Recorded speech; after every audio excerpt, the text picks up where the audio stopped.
guys, today I'm filming my Throwback Thursday of my May favorites from 2015. If you guys have never seen one of these videos from me before, I'll have my playlist linked down below. And basically I'm going to be re-reviewing every product that I featured in a favorites video from 2 years back, letting you know whether those products are still favorites or whether I have replaced them with something I prefer. My inspiration for this series is Kristen Game. I'll have her channel and her playlist linked down below. I will also link down below the original video, and I will list and link all the items that I'm mentioning. And my first favorite was my current brow routine. So my brow routine consisted of 3 products, a pencil, a powder, and a gel. So for the pencil, I was using the NYX Micro Brow Pencil in the shade Taupe. This is a great dupe to the Anastasia Brow Wiz. It has the very same precise tip, and this is a twist up pencil, which I much prefer to a pencil you have to sharpen. The taupe color is really good for me because it is pretty light and it is cool tone. I absolutely love this, and I don't really use this to fill in my brows totally, but I do use it to fill in the tail, underline my brows, line the top, and then fill in the front. And I don't really take this pencil through the middle of my brows, and that's because I do actually have a lot of brow hairs. This is my holy grail eyebrow pencil. I don't even know how many of these I have gone through. They are $10, but you can end up getting these on sale. Buy one, get one half off with a coupon and get them for a pretty good price. I will definitely continue to repurchase these. This is still my holy grail brow pencil. And for the powder, I was using the Lorac Take a Brow Kit in the shade Blonde. The packaging is not very cute for this.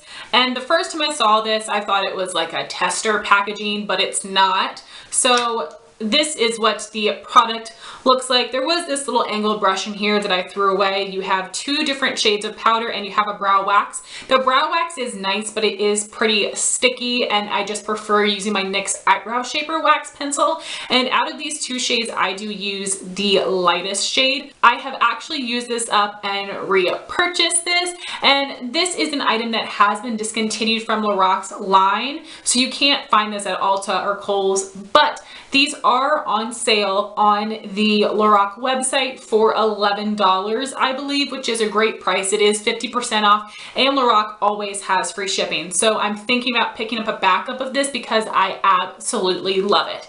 So I have 2 go-to eyebrow powders, MAC Omega, which is a really light cool tone powder, and then this Lorac Take a Brow Kit in Blonde, which is more of a warm tone powder, but it doesn't pull too red. I am using this in my brows today, but I did pair it with more of a cool tone pencil, so it balances out to be more of a neutral tone. I love it. These powders are so pigmented and very soft. These powders apply so easily onto skin and onto brow hairs.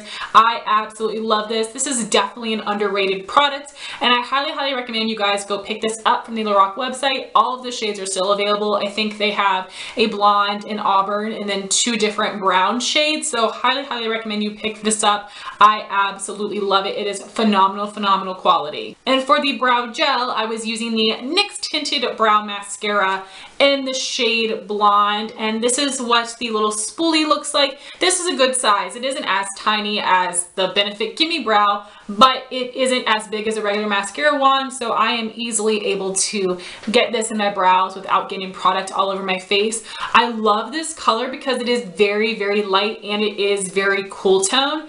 And I've tried a bunch of different tinted brow mascaras, and this one is by far my favorite.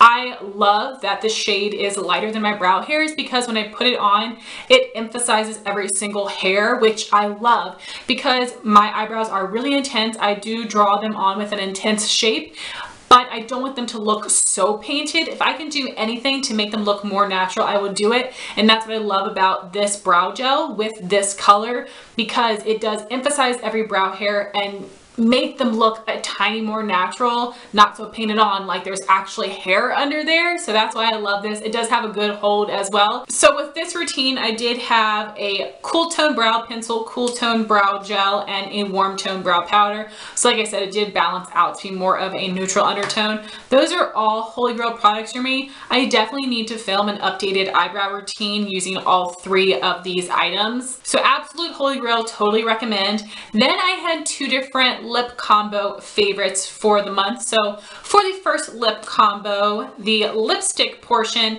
is the Revlon Super Lustrous lipstick in the shade Primrose. This is what I'm wearing on my lips today. If you guys have been following my channel for a while, you know that I did finish one of these up in a project pan, and then I did repurchase it. Actually, my friend Jean sent this to me a while ago, which was so sweet of her. And right here is a swatch of the Revlon Super Lustrous lipstick in Primrose. I think this is a really wearable blue tone pink. It doesn't pull so blue that it almost looks purple. This is like a wearable version of MAC Snob. So this is a cream formula, so it does feel really moisturizing, really smooth, very comfortable, and it is a tiny bit on the sheer side, but you can layer it up to be more opaque. But I actually like that it is a little bit more sheer, and this is just a really easy going lip product. It is easy to reapply throughout the day. Because it is a cream finish, it isn't the longest lasting, but that doesn't really bother me. I love this color so much. I think it is very, very flattering on my skin tone. I really recommend the Revlon Super Lustrous line in general, but I love this shade. What I was wearing on top of it is the NYX Butter Gloss in the shade Merengue, which is a really bright blue tone pink. And right here is a swatch of Merengue. So you can see how much brighter and how much more blue tone this is that it almost pulls a bit on the purple side. The NYX Butter Glosses are my holy grail gloss formula. They have a light medium opacity depending on the color you get. They are not sticky whatsoever. They feel very comfortable. These are great to wear on their own or as a topper. If you wear them as a topper, then they are going to last longer than if you were to wear them on their own. This creates the most beautiful blue tone pink for me, and with this gloss it does make the blue tone a little bit more intense, but I think this is very flattering on my skin tone. I love both of these products. I would consider them both holy grail formulas and shades. And my second lip combo is using 2 ColourPop lip products. I love ColourPop. You guys know I have so many products from them. So this lip combo is using a lip liner and a Lippie stick. The lip liner is in the shade Bound, which to me is a warm mauvey brown color, and this is supposed to be a dupe for MAC's Whirl lip pencil. And right here is a swatch of ColourPop Bound.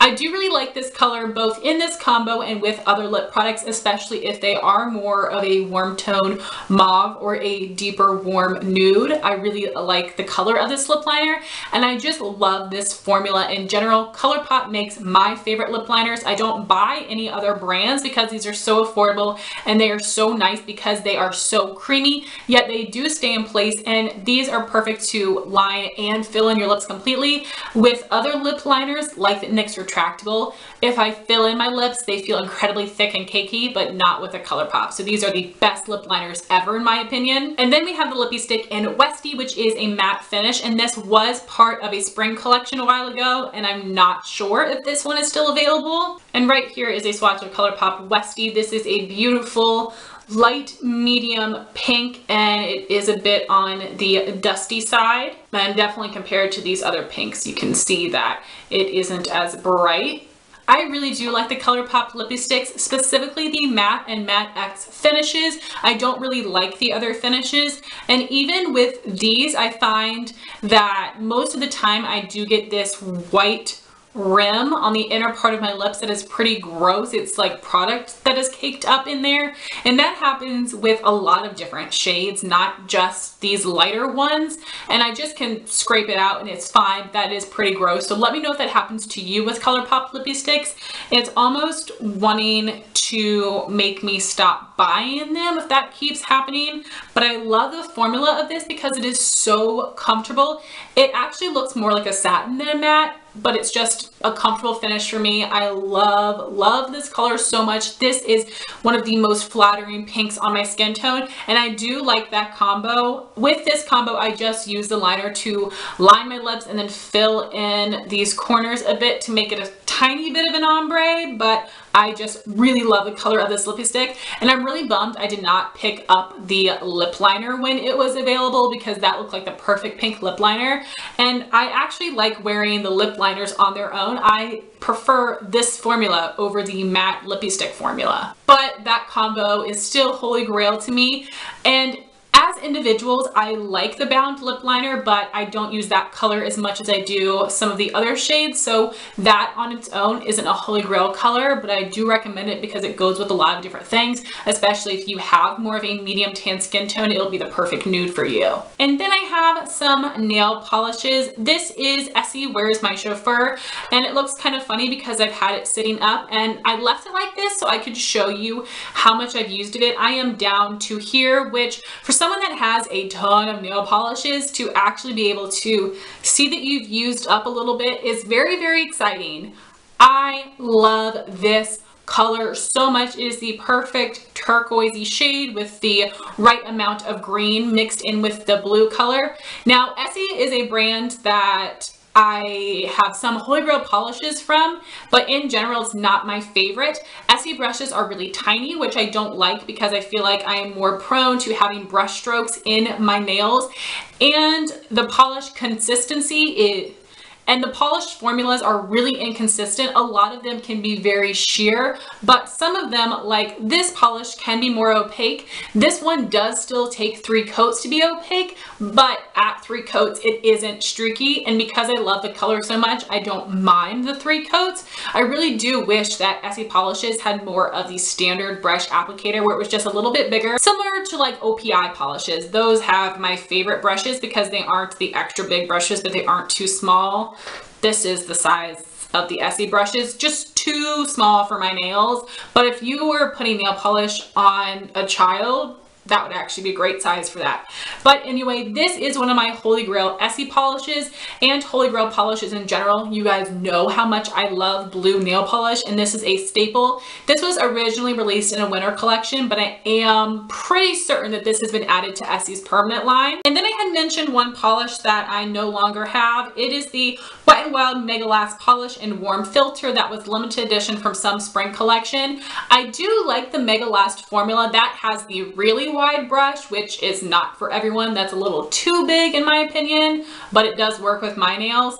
And the Mega Last formula is really nice. It's usually a very opaque polish, and that was like a pretty peach shade, but for me it pulled more orange than pink, and I prefer peachy pinks instead of straight up peaches or leaning more orange. I don't like orange on my skin tone, so for that reason I did decide to declutter it, but the formula was really good. And then the last product I don't have to show you right now because it is fully in use. It is a storage piece, but in my original video I did post some pictures so you can see how I'm using the product, so make sure you check out the original video if you'd like to see that. And it is the Acrylic tiered 60 count polish table rack. I bought it off of Amazon. I'll have a link down below for it. I don't remember how much it cost, but honestly I absolutely love it. It either has 5 or 6 tiers, and I have it right on top of my vanity, and that's because my normal little polish boxes, I've overgrown that storage, which is why I originally bought this piece, and I love it. So what I do is the top tiers are polishes that are more overflow or newer polishes to me, and then on the bottom tiers are the polishes that I have picked out to wear for that season, and I just love looking at it. It is so pretty, and if you have a smaller collection, it would be great to store and display all of your polishes. I think it's good quality, especially because you're not picking it up and moving it around. It is staying stationary and staying put. I love it. It is one of my favorite storage pieces ever, and I think it is much better than putting those polish racks on the wall, so I would recommend this. And guys, that was my Throwback Thursday of my May favorites from 2015. I would love to know your thoughts if you've tried out these products. Thank you all so much for watching this video. Please like, comment, and subscribe, and I'll talk to you soon. Bye guys. Side note, I was just looking at all these beautiful swatches in my hand, and it made me think of YouTube videos where people are like, look at this lip gloss. That is so shimmery and shiny. You cannot see a freaking thing when someone is going like this. Keep your hand still. If you're trying to show the gloss, at least just slight and slow. Nobody can see this. That drives me crazy. And if you guys watch as much YouTube as I do, you will see that all the freaking time. Like, hold your hand still.